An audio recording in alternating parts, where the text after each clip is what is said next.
Morning dear students, BA part second home science की class में आप सभी बच्चों का स्वागत है। हमारा जो टॉपिक है वो वसा का चल रहा है।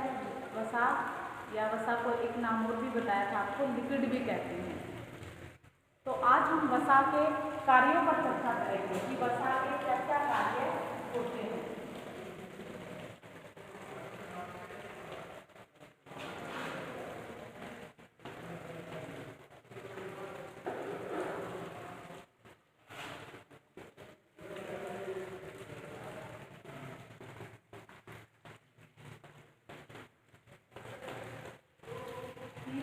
वसा हमारे शरीर के लिए क्यों आवश्यक है, ये क्या कार्य करते हैं। सबसे पहले जो वसा का इम्पोर्टेंट कार्य है वो है शरीर को ऊर्जा प्रदान करना। तो शरीर को ऊर्जा प्रदान करने का कार्य है वो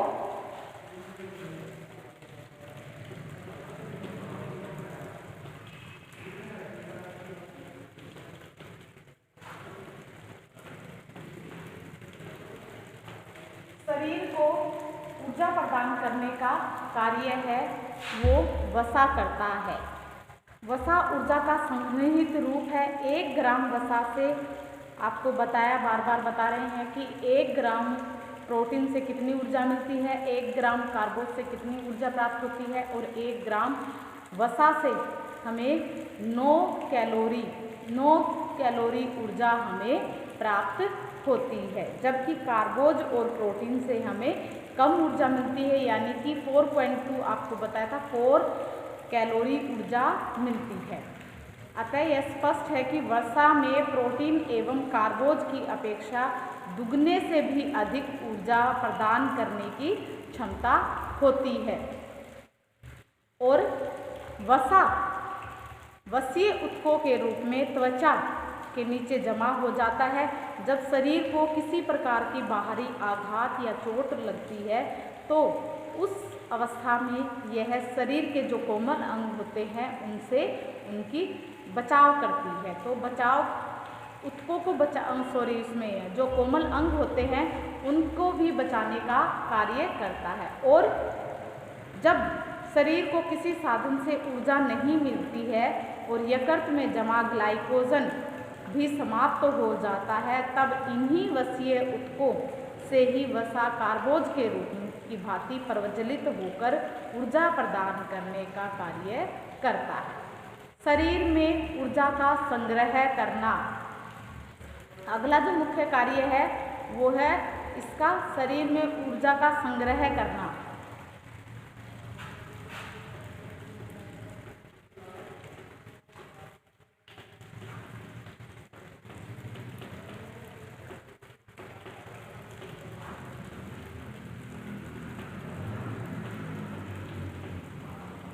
शरीर में ऊर्जा का संग्रह करना भी वसा में निम्न घुलनशीलता तथा उच्च सघनता के विलक्षण गुण समाहित रहते हैं। इसी कारण से इसमें ऊर्जा संग्रहित करने का एक आदर्श गुण होता है, क्योंकि ये जल्दी से किसी भी चीज़ में घुलनशील नहीं होने के कारण ये शरीर से बाहर नहीं निकल पाता।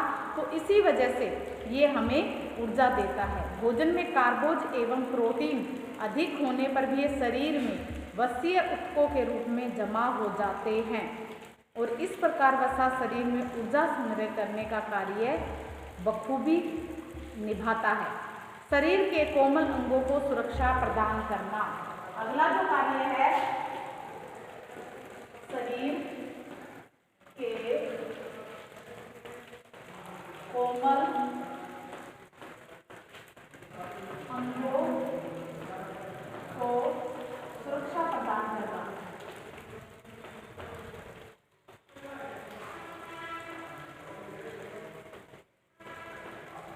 ऊर्जा का एक और जो मुख्य कार्य है वो है शरीर में जो भी वसा शरीर में अभी बताया त्वचा के नीचे वसीय ऊतकों के रूप में यह रहता है। यह एक गद्दी की तरह कार्य करता है। आप अपने शरीर पर कहीं भी हाथों पर पैरों पे आप देखते हो, हाथ लगाते हो तो किसी किसी के ऐसे लगता है जैसे गद्दी जैसा, किसी के आपको हड्डियां होती है वो चुभने लग जाती है, क्योंकि वहाँ पर उनका वसीय जो ऊतक हैं उनमें वसा का जमाव कम होता है। और यह शरीर को सर्दी, गर्मी, आघात, रगड़ आदि जब लग जाती है तो उससे सुरक्षा प्रदान करता है। त्वचा के नीचे उपस्थित वसीय तंतुओं के कारण ताप शरीर से बाहर नहीं निकल पाता है और इस प्रकार से इंसुलेटिंग पदार्थ की तरह भी यह कार्य करता है, यानी शरीर को सर्दी गर्मी से बचाने का कार्य करता है। और शरीर में सभी जो भी कोमल अंग होते हैं जैसे कि हृदय है, यकृत, फेफड़े, गुर्दे, पैनक्रियाज यानी कि अग्नाशय आदि के ऊपर वसा की डबल लेयर होती है, दोहरी परत होती है। यह परत सुरक्षा कवच की भांति कार्य करती है और इन अंगों को बाहरी चोट आघात जब लग जाती है तो उनसे सुरक्षा प्रदान करती है। वसा नाड़ियों को भी सुरक्षा प्रदान करने का कार्य करती है। कुछ लिपिड्स जैसे फास्फोलिपिड नाड़ी तंतुओं के मुख्य भाग होते हैं। शरीर के तापक्रम को नियमित करना, इसका अगला जो कार्य है शरीर के तापक्रम को नियमित करना।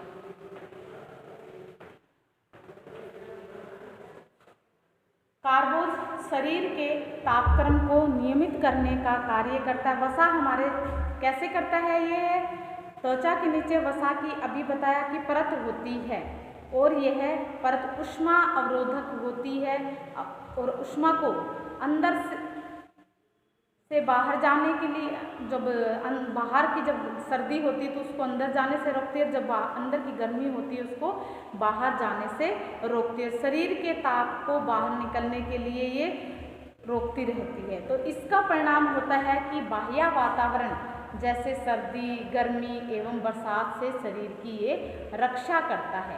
प्रोटीन की बचत करना, आपको प्रोटीन का जब करवाया तब बताया था कि प्रोटीन की बचत करना। प्रोटीन की बचत किस प्रकार से करता है?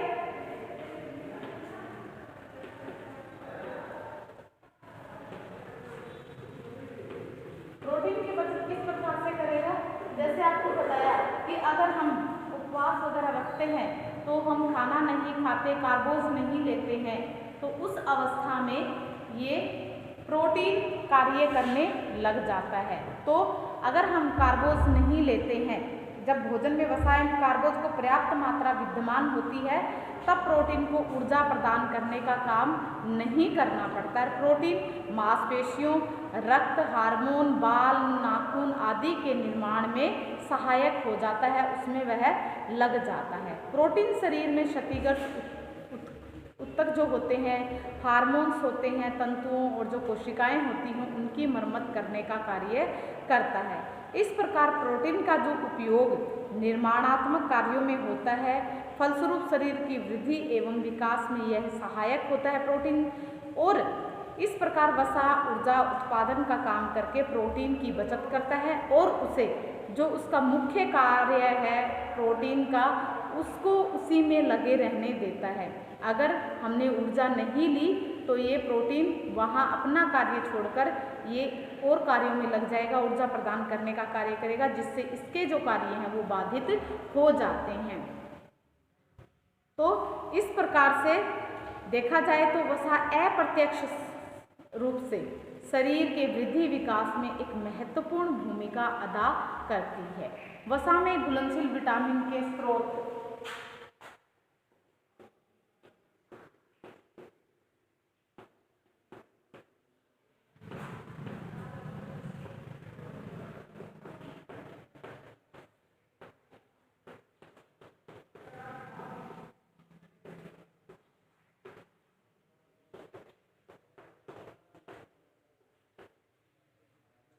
कार्बोज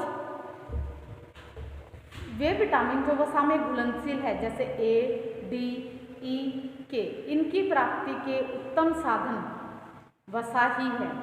विटामिन ए, घी, मक्खन, दूध, मछली के तेल, कोड लीवर आदि में भरपूर मात्रा में विद्यमान रहता है और विटामिन ई तेलों में पर्याप्त मात्रा में उपस्थित रहता है। तो वसा में घुलनशील जो भी विटामिन्स है उनकी जो प्राप्ति का जो स्रोत है वो वसा ही है, यानी वसा से ही हमें वसा में जो घुलनशील विटामिन है ए, डी, ई के इनकी प्राप्ति होती है। अगर हम वसा नहीं लेंगे तो इनकी प्राप्ति नहीं हो पाएगी और शरीर में इनका अभाव हो जाएगा। विटामिनों के अवशोषण में सहायक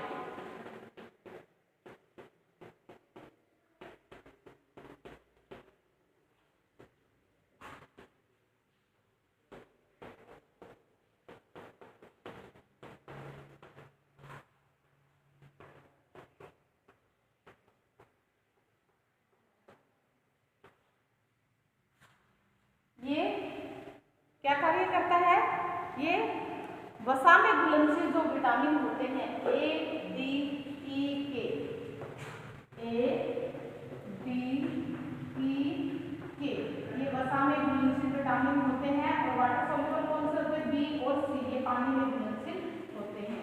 जो ये विटामिन होते हैं इनके अवशोषण के लिए भी वसा ही सहायक होते हैं, क्योंकि ये किसमें घुल जाते हैं, वसा में घुलते हैं, इसीलिए ये ही इनमें मदद करते हैं।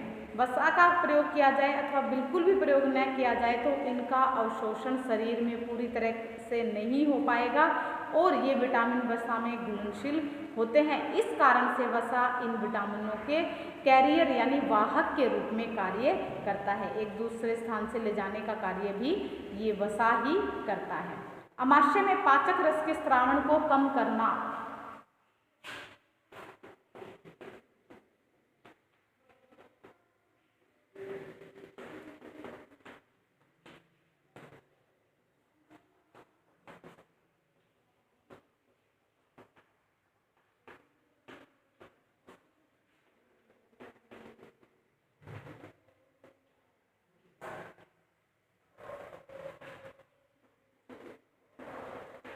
ये है इसके अंदर। फिर त्वचा को चिकना करना अगला कार्य है।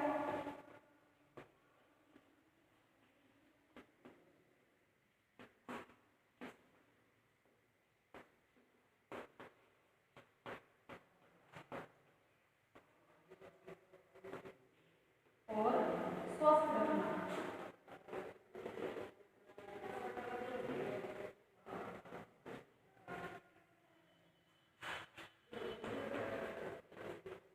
पाचन नली में स्नेह के रूप में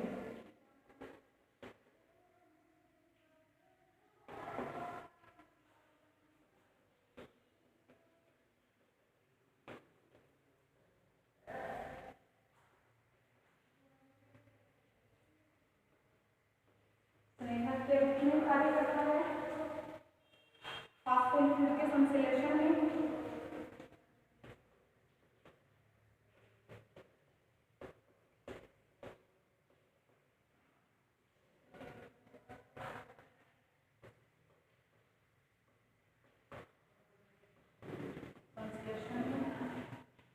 और भी कार्य है, एक बार ये करवा देती हूँ। जैसे कि अमाशय के पाचक रस के स्रावण को कम करना, वसा अमाशय के जठर रस के स्रावण को कम कर देता है। जब जठर रस में सिक्रीशन होता है उसको ये कम कर देता है, जिससे वसायुक्त भोजन का पाचन धीरे धीरे तथा देरी से होता है। अमाशय में भोजन काफ़ी समय तक रहता है और भूख जल्दी नहीं लगती, क्योंकि हमारे अमाशय में भोजन 3 से 4 घंटे तक वो रहता है, इस वजह से हमें भूख नहीं लगती है।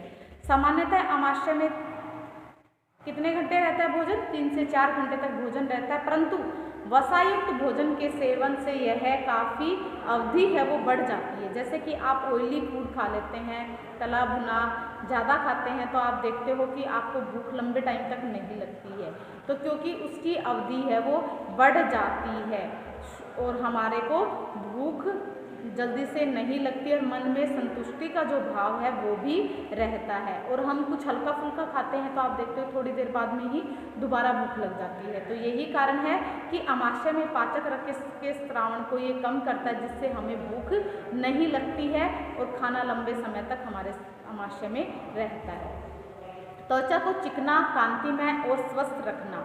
जो वसा का जो एक मुख्य कार्य है वो है त्वचा को चिकना करके रखना। आप देखते हो कि अगर ऑयली फूड नहीं खाते हो, खाना आप आहार में जो चिकना है या वसा नहीं लेते हैं डाइट में, तो आपकी जो स्किन है वो उसमें चमक कम हो जाती है, ड्राई हो जाती है स्किन, ड्राइनेस आ जाती है स्किन के ऊपर, और उस पर एक जो तेज होता है हमारी स्किन पर, एक चमक होता है, ग्लो होता है, वो भी कम हो जाता है। और ये हमारे इससे निरंतर ही तेल का स्रावण होता रहता है हमारे शरीर में, जिससे हमारा शरीर है वो चिकना और चमकदार दिखाई देता है। तो इसीलिए त्वचा को चिकना और सुंदर बनाए रखने के लिए जो हमने लिनोलिक अम्ल कल डिस्कस किया था, जो आवश्यक बताया था, एसेंशियल फैटी एसिड होता है, वो एक महत्वपूर्ण भूमिका निभाता है। लिनोलिक अम्ल है वो शरीर जो हमारी त्वचा है उसको सुंदर बना के रखता है।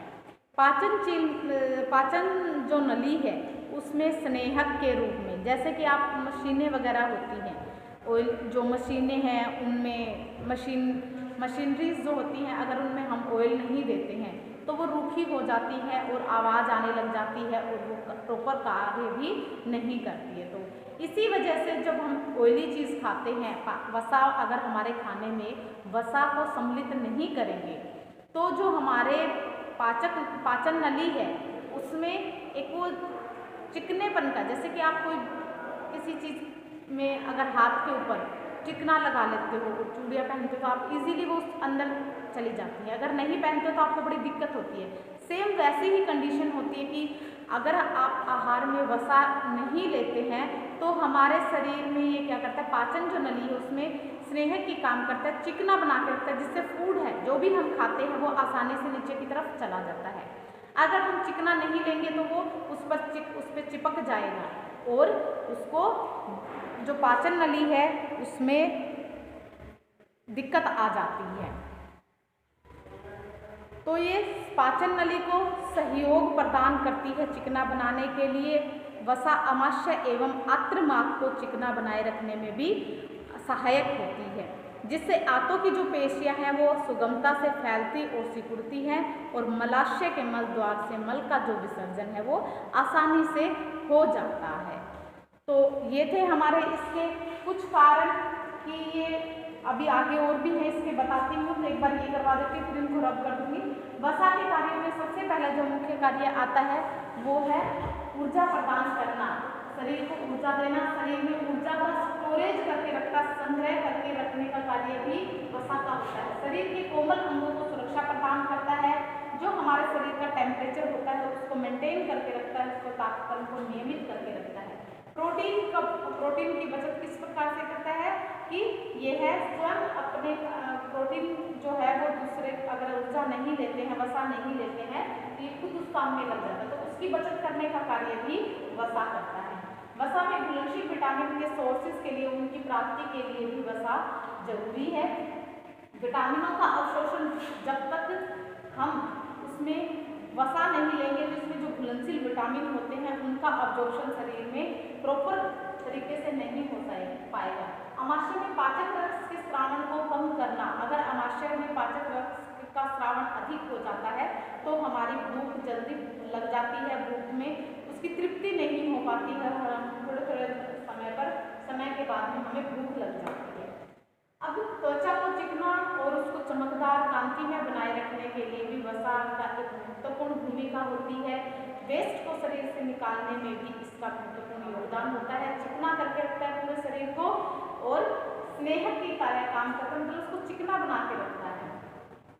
पाचन नली में स्नेह के रूप में कार्य करता है। फास्फोलिपिड, अब आ जाएगा हमारा फास्फोलिपिड के संश्लेषण में ये मदद करता है। फास्फोलिपिड के संश्लेषण में ये अत्यंत आवश्यक किस प्रकार से है, क्योंकि ये सभी कोशिकाओं में फास्फोलिपिड है वो पाया जाता है। कोशिकाएं जो होती हैं उनमें फास्फोलिपिड पाया जाता है। फास्फोलिपिड शरीर के कुछ सक्रिय ऊतक जैसे कि मस्तिष्क है, नाड़ी संस्थान है, तंतुएं हैं, यकृत आदि के निर्माण के लिए महत्वपूर्ण योगदान देता है। तो फास्फोलिपिड एक शक्तिशाली इमल्सिफाइंग एजेंट की तरह होता है और यह जल के साथ मिलकर वसा के छोटे छोटे कणों में टूट जाता है, विखंडित हो जाता है और इस कारण इनका जो पाचन और अवशोषण है वो इजीली यानी सुगमता पूर्वक हो जाता है। फास्फोलिपिड वसा के कोशिकाओं के भीतर एवं बाहर आने जाने में अहम भूमिका निभाता है। फास्फोलिपिड है हमारा माइटोकॉन्ड्रिया है, माइटोकॉन्ड्रिया में पाया जाता है। माइटोकॉन्ड्रिया आपको फर्स्ट ईयर में जब आपका ये कोर्स था तो सेल का जब पढ़ाया था तो आपको बताया था, सेल कोशिका के बारे में पढ़ाया था, तब बताया था कि माइटोकॉन्ड्रिया होता है तो उसके अंदर फास्फोलिपिड की मात्रा पाई जाती है और ये क्या करता है, इलेक्ट्रॉन के ट्रांसपोर्ट में भी मदद करता है। जो हमारे इलेक्ट्रॉन्स होते हैं उनको एक जगह से दूसरे जगह ले जाने का कार्य भी करता है। कोलेस्ट्रॉल भी प्राणी जगत का एक आवश्यक लिपिड है, इसका संश्लेषण यकृत में होता है। तो ये भी क्या है, कोलेस्ट्रॉल है वो एक लिपिड है, इसीलिए इसका ये भी हमारे शरीर के लिए इम्पोर्टेंट है। अगला जो इसका कार्य है वो है ग्लैक्टोज की उपयोगिता बढ़ाने में।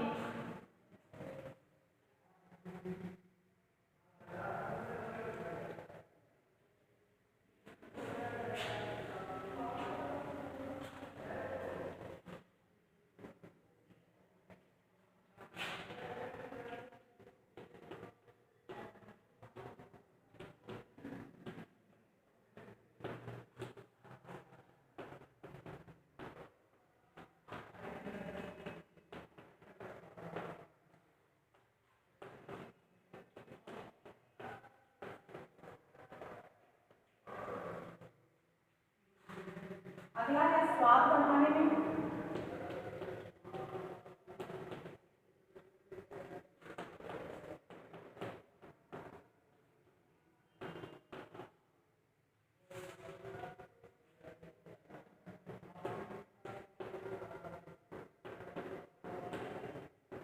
भोजन का परिमाण कम करने में।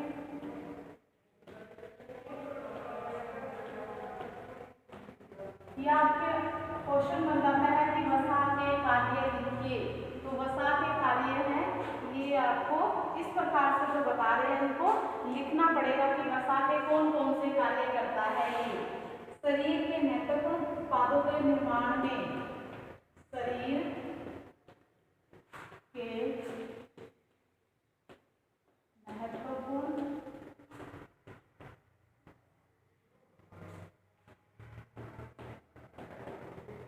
उत्पादों के निर्माण में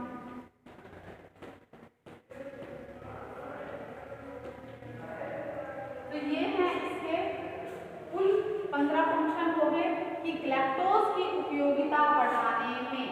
दुग्ध शर्करा जिसे लैक्टोज कहा जाता है, दुग्ध शर्करा के अंदर आपको बताया कि क्या होता है, एक अणु ग्लूकोज और एक अणु ग्लैक्टोज होता है। तो जिसे उस पाचन के बाद एक अणु ग्लूकोज और एक अणु ग्लैक्टोज में विभक्त हो जाता है, परंतु इस ग्लैक्टोज की जो उपयोगिता है वो वसा की उपस्थिति में ही हो पाती है। तो ग्लैक्टोज के उपयोगिता को कौन बढ़ाता है, जब हमारे शरीर में वसा होगी तो वो ही क्या करेगा, इसके उपयोगिता को बढ़ाएगा, इसकी इम्पोर्टेंस है उसको बढ़ाएगा। स्वाद बढ़ाने में भी इसकी महत्वपूर्ण भूमिका होती है। जैसे ये हमारे स्वाद में वृद्धि कर देता है और सुगंध से तीव्र हमें भूख लग जाती है। आप देखते हैं कि तेल में कुछ भी पकाते हैं, चाहे वो पकोड़े हैं, पूरी है, परांठे हैं या घी लगी चपाती है, मक्खन है, उनको आप देखते हैं, आपको एक टाइम भी सूखी रोटी खानी पड़ जाए तो कैसा मन हो जाता है। तो ये हमारे भोजन में स्वाद को बढ़ा देता है।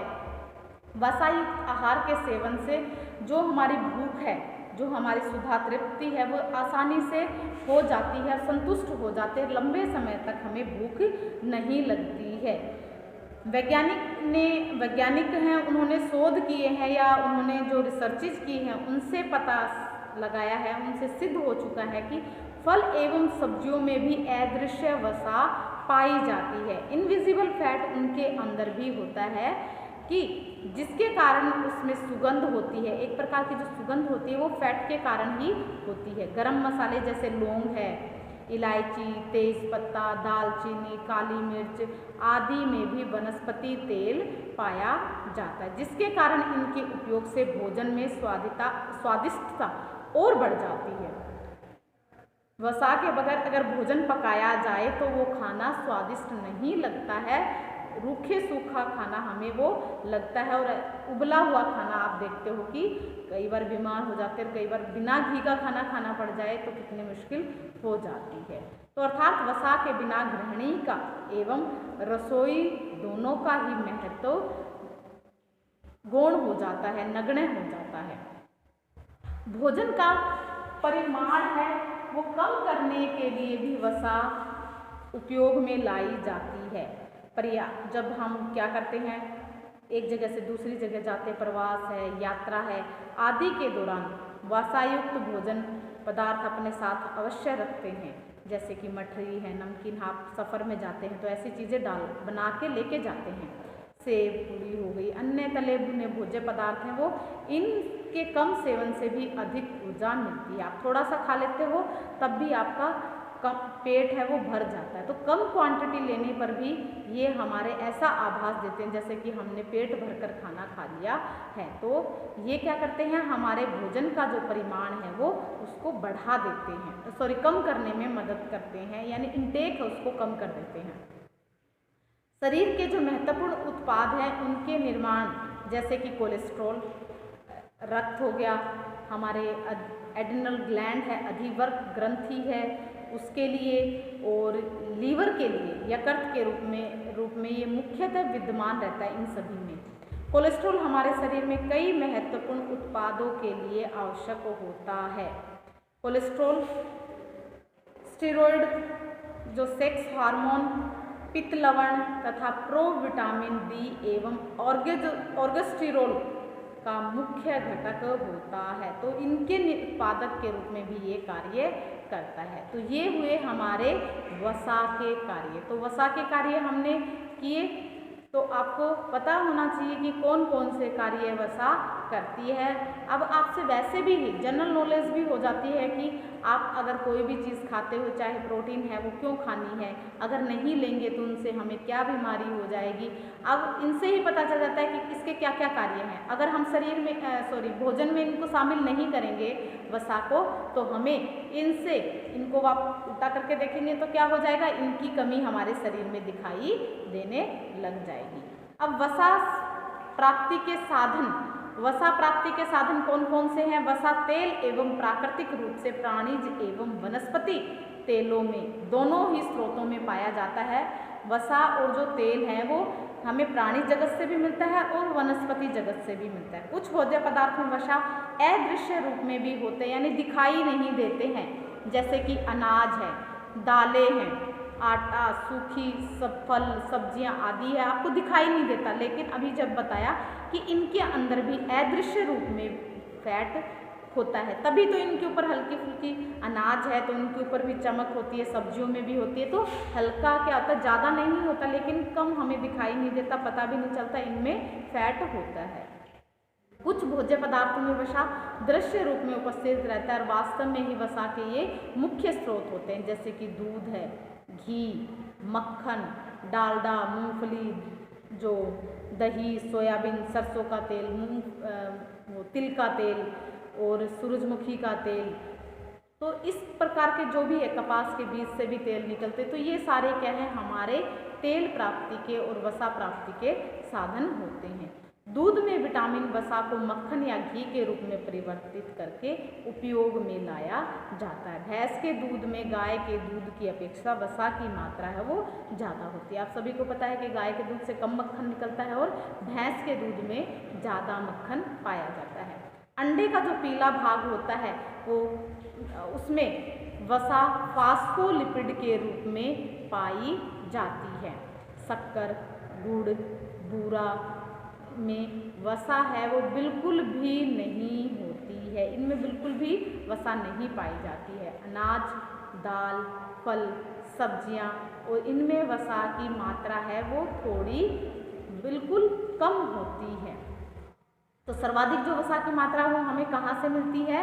घी या एवं जो तेल है उनसे हमें वसा की मात्रा मिलती है। तो ये जो हमारे वसा के प्राप्ति के साधन से इनसे पता चलता है कि हमारे को वसा प्राप्ति कहाँ कहाँ से होती, हमें क्या क्या चीज़ हमारे भोजन में, कौन कौन से स्रोत हैं जिनको हमारे भोजन में शामिल करना चाहिए, कौन कौन से पदार्थ हैं जिनको भोजन में हमें लेना चाहिए जिससे हमारे शरीर में वसा की पूर्ति हो सके।